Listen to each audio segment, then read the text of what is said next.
اور یہ ایک بہت ہی بڑی ٹپ تھی جو ڈاکوؤں کو رائل میل کے سیکیورٹی انسائڈر سے ملی تھی۔ جب ٹرین گلاسکو سے نکل کر نین ویلی اسٹیشن پہنچی تو اسٹیشن پر موجود سٹاف نے HVP ڈبے کو انجن کے ساتھ دوسرے نمبر پر اٹیچ کر دیا۔ ڈاکوؤں کو ملنے والی پہلی ٹپ تھی، لیکن دوسری ٹپ اس سے بھی زیادہ امپورٹنٹ تھی۔ Normally in high value packages کے ڈبے میں 3 لاکھ پاؤنڈ کے قریب پیسے ہوتے تھے، پر کیونکہ پچھلا ہفتہ بینک ہالیڈے ویکینڈ تھا جس کی وجہ سے اس ہائی ویلیو پیکجز ڈبے میں 30 ملین پاؤنڈ موجود تھے، اور یہ تھی ٹپ نمبر 2، یعنی کہ جو اتفاق اس دن ہوا وہ سالوں بعد ہی ایک دن ہوتا ہوگا۔ یعنی کہ آپ اندازہ لگائیں کہ 12 گنا زیادہ پیسے بھی جا رہے ہیں اور سیکیورٹی الارم سسٹم بھی کام نہیں کر رہا، لیکن ڈاکوؤں کے لیے یہ کوئی اتفاق نہیں تھا کیونکہ وہ لوگ تو اسی دن کے لیے مہینوں سے پلاننگ کر رہے تھے۔ خیر، ٹرین HVP ڈبے سمیت نین ویلی اسٹیشن سے روانہ ہو گئی۔ رات کا وقت ہو چکا تھا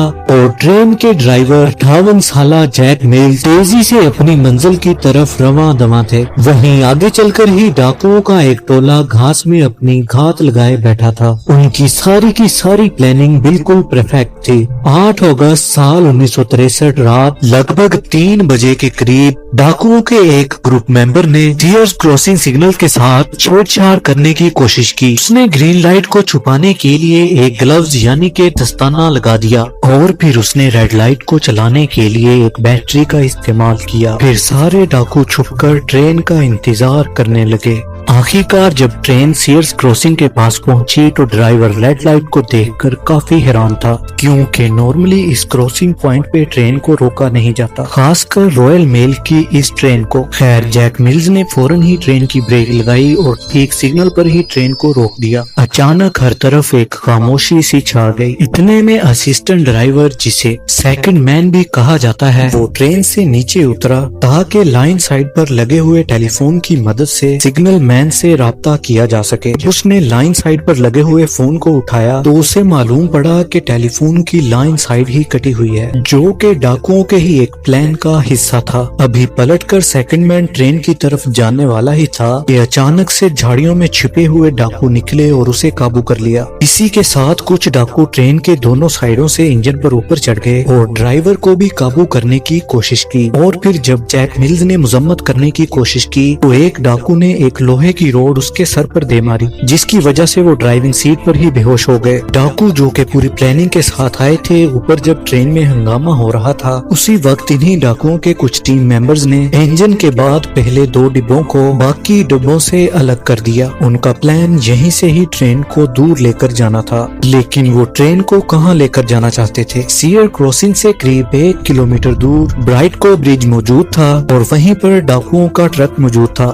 اس کے علاوہ وہ اپنے ساتھ ایک ریٹائرڈ ٹرین ڈرائیور کو بھی لائے تھے، جس کا کام ٹرین کو برائٹ کو برج تک لے کر جانا تھا۔ یہاں تک جو کچھ بھی ہوا وہ پلان کے بالکل ٹھیک مطابق تھا، اور اب یہاں پر ڈاکوؤں کو پہلی مصیبت کا سامنا کرنا پڑا۔ ڈاکو جس ریٹائرڈ ٹرین ڈرائیور کو اپنے ساتھ لائے تھے، وہ اس نئے انجن کے کنٹرولز کو دیکھ کر ہی حیران رہ گیا۔ اس نے کبھی یہ انجن آپریٹ ہی نہیں کیا تھا۔ مجبوراً ڈاکوؤں نے جیک ملز کو ہوش میں لانے کی کوشش کی اور جیک ملز کو فورسفلی مجبور کیا کہ وہ ٹرین کو 1 کلومیٹر دور لے کر چلے۔ اب ٹرین کا انجن اور 2 ڈبے الگ سے چلنے لگے اور آگے 1 کلومیٹر دور جا کر برائٹ کو برج پہ ٹرین کو رکوا دیا گیا۔ اس دوران ٹرین کے باقی ڈبے جو کہ پیچھے رہ گئے تھے، ان میں موجود جو سٹاف تھا ان کو معلوم ہی نہیں تھا کہ ٹرین کیوں رکی ہے۔ برائٹ کو برج پہنچنے کے بعد ڈاکوؤں نے HVP ڈبے کے دروازے کو توڑا اور اندر گھس کر پہلے سے موجود سٹاف کو ٹھیک ٹھاک چوٹیں پہنچائیں اور انہیں منہ کے بل لٹا کر رسیوں سے باندھ دیا، اور پھر انہوں نے اپنی اصل کارروائی شروع کر دی۔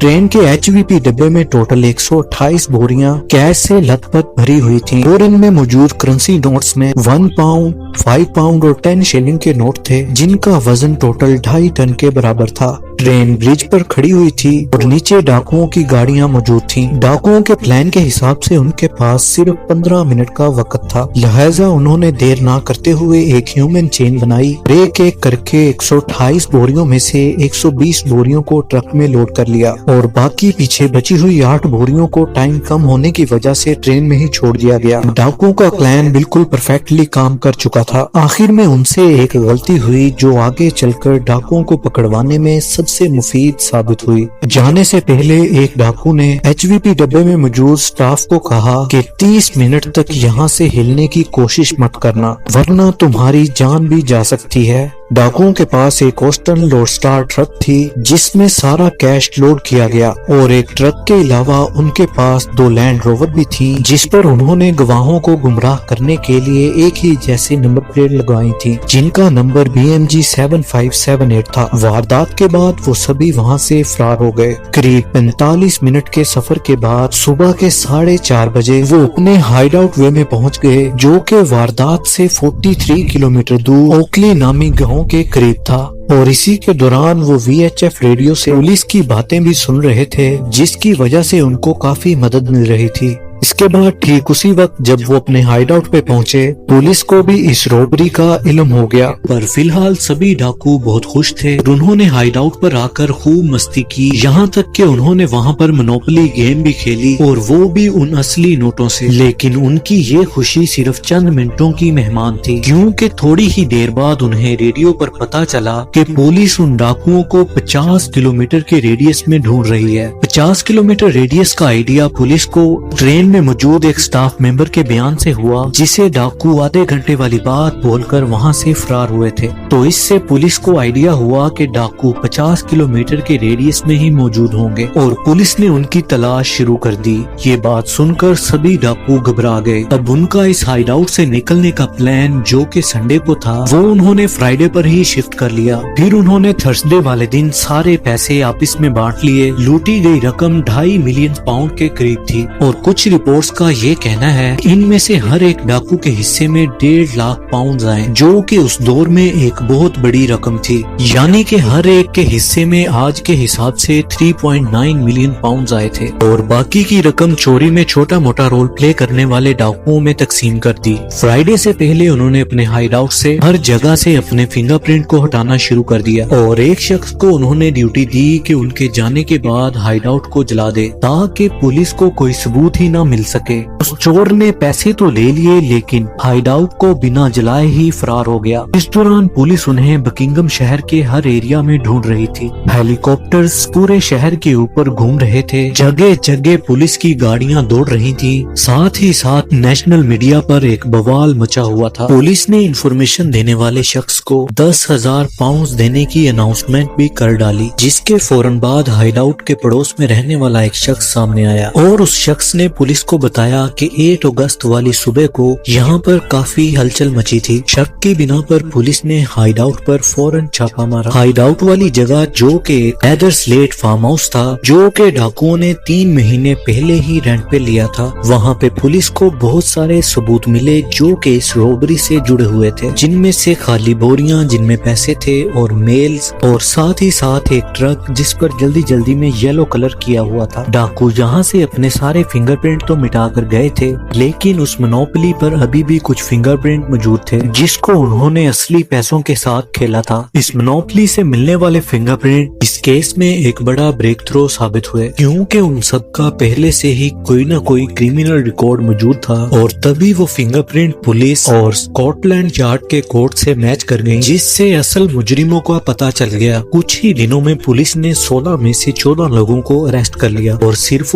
2 لوگ ہی اس سے بچ پائے، جن میں سے ایک ریپلیسمنٹ ٹرین ڈرائیور تھا جس کا اصل نام کسی کو بھی معلوم نہیں تھا، اور دوسرا شخص وہ رویل میل کا سیکیورٹی آفیسر جس کی مخبری سے یہ سارا پلان بنایا گیا تھا، اور آج تک اس سیکیورٹی آفیسر کا کسی کو بھی پتہ نہیں ہے، کیونکہ نہ تو کبھی اس نے اپنا اصل چہرہ دکھایا اور نہ ہی کبھی اپنا نام بتایا تھا۔ اس کے بعد کورٹ نے اس روبری کو صدی کی سب سے بڑی روبری قرار دے کر اس گینگ کے تقریباً سبھی لوگوں کو 30 سال کی سزا سنائی۔ اس روبری کے بعد برائٹکو برج ٹرین روبر برج کے نام سے مشہور ہو گیا، اور آج تک یہ اس کا نیا انفارمل نام ہے۔ جیک ملز جو کہ 58 ایئرز کے ٹرین ڈرائیور تھے، وہ اپنے سر پر گہری چوٹ لگنے کی وجہ سے کبھی یہ نوکری کر نہیں پائے، اور 7 سالوں بعد صدمے کی وجہ سے اس دنیا سے چلے گئے۔ امید کرتا ہوں آپ کو آج کی ویڈیو انٹرسٹنگ لگی ہوگی۔ اسی کے ساتھ مجھے دیجیے اجازت۔ Good bye.